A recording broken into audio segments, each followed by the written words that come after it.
What's going on, everybody? Welcome back to the channel.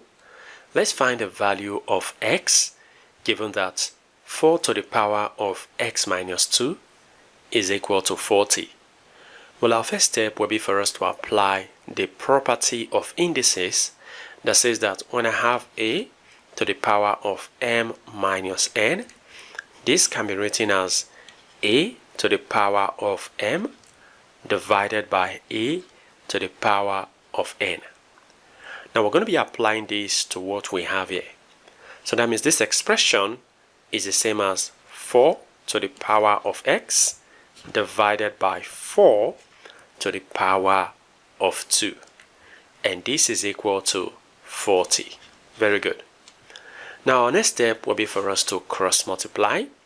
So when I cross multiply, I'm going to be having 4 to the power of x to be equal to 4 to the power of 2 times 40. Very good. Now we can simplify further to have 4 to the power of x to be equal to 4 to the power of 2 times 40 is the same as 4 times 10. Good. Now simplifying further, we have 4 to the power 2 here.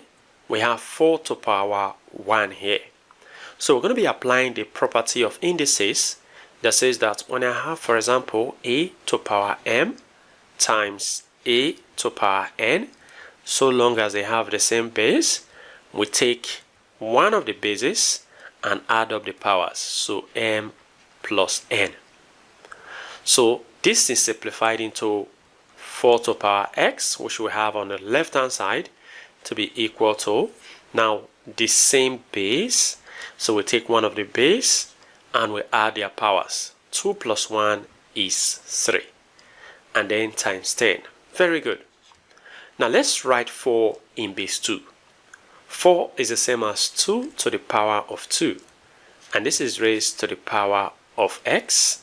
This is equal to 4 is the same as 2 to the power of 2.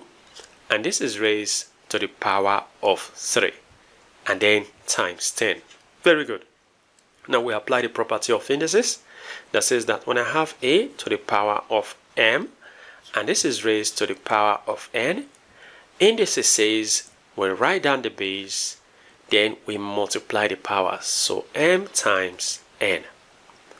So that means this expression, we write down the base 2, then multiply the powers.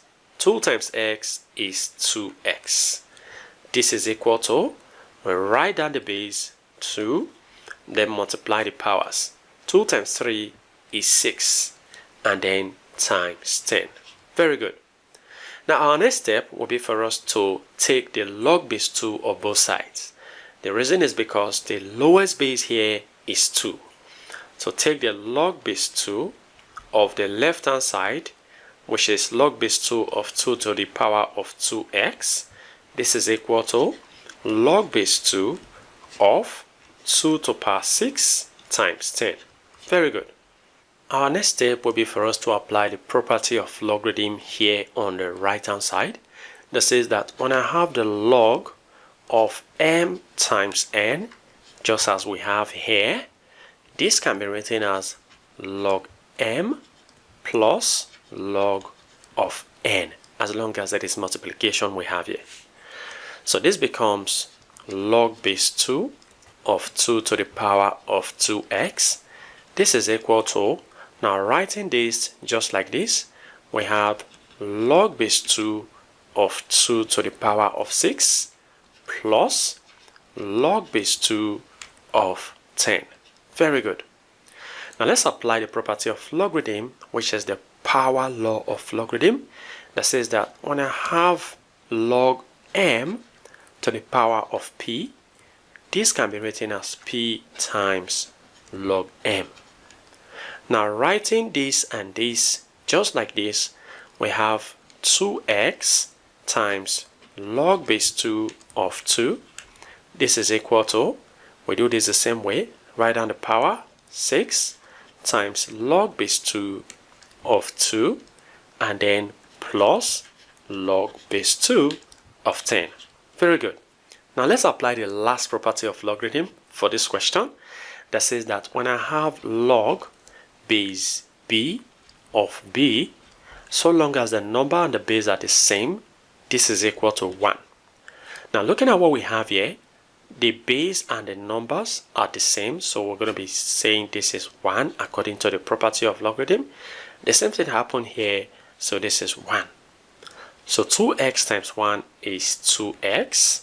This is equal to 6 times 1 is 6, and then plus log base 2 of 10.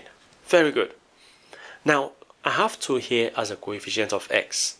In order to get rid of this 2, I'm going to be multiplying through by 1 all over 2, which is its inverse.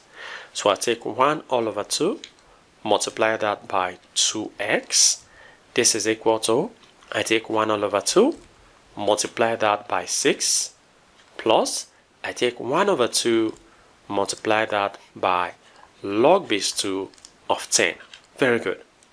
Now see that this 2 cancels out this 2, leaving 1 times x, which is x. This is equal to, now 2 here 1, 2 here is 3.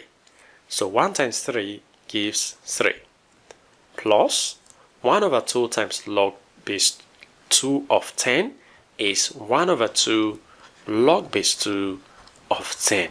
Very good. And I believe we can't simplify more than this, so this is a final answer.